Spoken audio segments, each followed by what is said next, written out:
Marcelo, o historiador Sérgio Buarque de Holanda dizia que no Brasil do passado as pessoas gostavam de falar difícil para camuflar a ignorância. Você acha que o juridiquês é uma maneira de demonstrar poder e superioridade? Pode ser utilizado para essa finalidade, né? Eu acredito que alguns operadores do direito até se colocam dessa maneira, né? Para se colocar de uma forma mais arrogante ou para tentar mostrar uma certa erudição, né? E nisso eles falham na comunicação, né?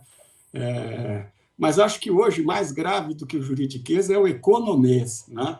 Eu acho que o economês é uma praga que veio substituir o juridiquês. Eu acho que os operadores do direito melhoraram muito em sua comunicação com essa experiência que vem do pós-constituinte, né, de muita exposição dos operadores do direito à mídia, né? Eu acho que a comunicação dos operadores do direito até que melhoraram bastante, né? Agora, já em relação à economia, é dramático, né? Poucos são aqueles que conseguem se comunicar de forma inteligível com o público leigo, né?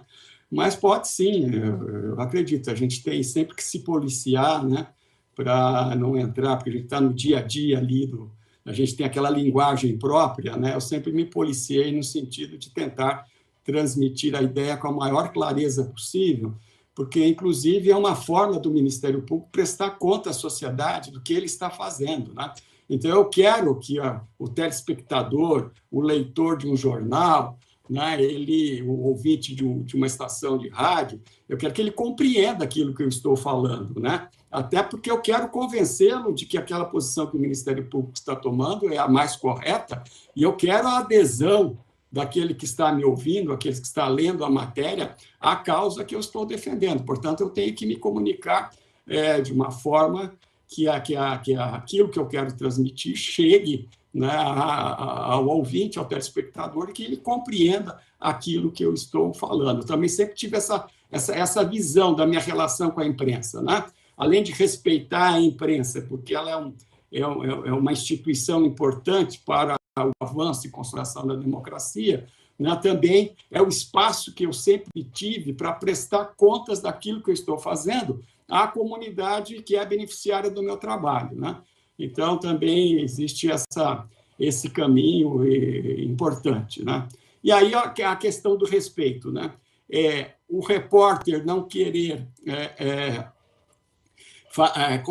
fazer surpresas, né? Pegadinhas para o entrevistado, no caso, para um promotor de justiça, e o operador do direito também não pode utilizar, né, querer utilizar da imprensa para sua promoção pessoal e assim por diante, né? Existe também esse problema, né, em que a gente tem que saber lidar. Daí a importância de uma relação respeitosa entre o jornalista e o operador do direito que atua no sistema de justiça. Não, perfeito. Eu concordo com o pensamento do doutor Marcelo.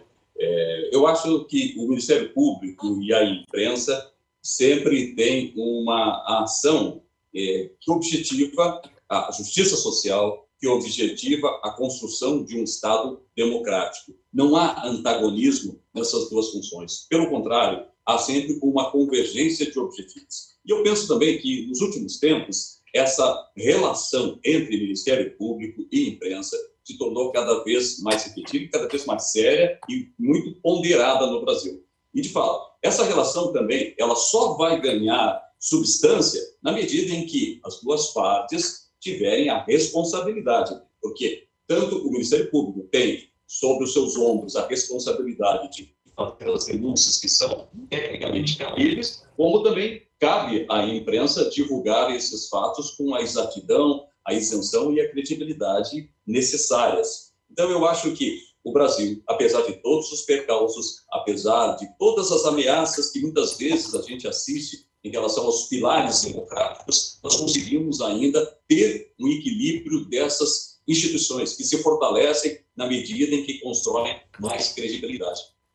Assistimos, por exemplo, recentemente, a própria Lava Jato, que trouxe para o Brasil um cenário que até então As pessoas sabiam que existia, mas não tinham a dimensão e a profundidade desses tentáculos de corrupção que se instalaram no Brasil. E aí fomos, aos poucos, vendo esse cenário sendo descortinado, e tivemos aí, por exemplo, 484 pessoas denunciadas, 204 pessoas condenadas, 4 bilhões de reais recuperados, e a expectativa nos próximos anos de serem recuperados mais 14 bilhões de reais. Então, para um país como o Brasil, assolado historicamente pela corrupção, dominado por um coronelismo que se instala de norte a sul, de leste a oeste do país, é no fortalecimento das instituições, do Ministério Público e a imprensa, que nós vamos conseguir encontrar os caminhos para um país que realmente nós desejamos.